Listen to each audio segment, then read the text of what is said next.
If you already know what this is and lack experience with it, chances are it intimidates you. When I first started cooking, it was pretty intimidating for me.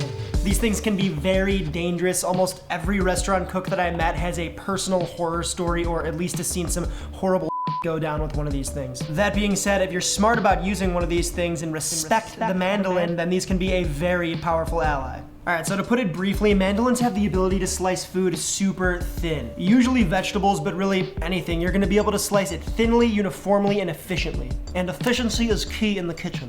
In the right hands, one of these babes can cut prep time in half and leave you with immaculate mise en place. They're also adjustable, allowing the cook to sort of toggle the thickness of the slice that they want. Usually it's with these little knobs here, and on the French mandolin, it's these guys.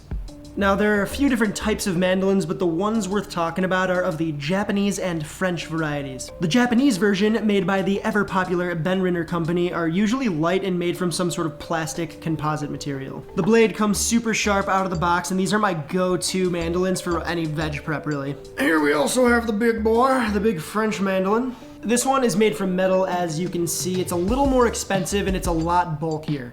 These French mandolins are known for its ability to cut wrinkle and waffle cuts. So like, you know those little coins of carrots that you see in some like old school salads or waffle cut fries? It's made from this thing. The French mandolin also comes with this little stand thing, which is nice, but it also adds to the bulkiness. Now, the Japanese mandolin also comes with a toothed attachment, but I found that the French mandolins are stronger at cutting anything that aren't straight slices. But of course, yes, they can cut straight slices too. A tip when using one of these things is to hug the food to the side of the mandolin here to keep for uniform pieces. It sort of helps keep things aligned, keep things straight. It'll help you out when it comes to uniformity.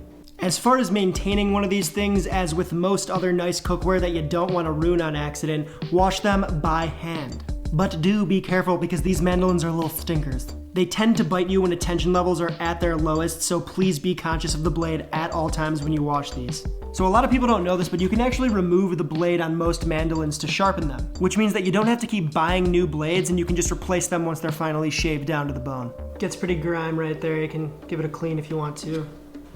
Okay, safety time. There are a couple things that you can do when using a mandolin that will lower your chances of losing a pinky. First off, I've said it before, I'm gonna say it again, respect the mandolin. These things are very sharp and have the ability to shave off a fingernail as easily as a cucumber, and trust me on that, it's happened to me. So remember, pay attention when using and cleaning your mandolin, and don't take your eye off the ball, slugger. The second rule is one that I personally live by. It's to stop slicing as soon as your gut instinct tells you to. Keeping your fingerprint is a lot cooler than getting the full yield on an undersized radish. Live to fight another day and quit while you're ahead. Third, some cooks scoff at this, but safety gloves are very effective for high volume projects. For example, I'd whip this out for slicing something like 20 pounds of potatoes for chips, or slicing a bunch of Brussels sprouts for a salad, that type of deal. They're super lightweight, flexible, and they protect your hand from the blade. They're reusable, washable, and more cut resistant than leather. Yeah, I can totally go ahead and link this somewhere so you can get yourself a pair if you want. And yeah, that pretty much does it for this little primer. I hope this vid glossed over what you needed to know. Anyways, I'll leave you to it, and I shall see you next week. Late!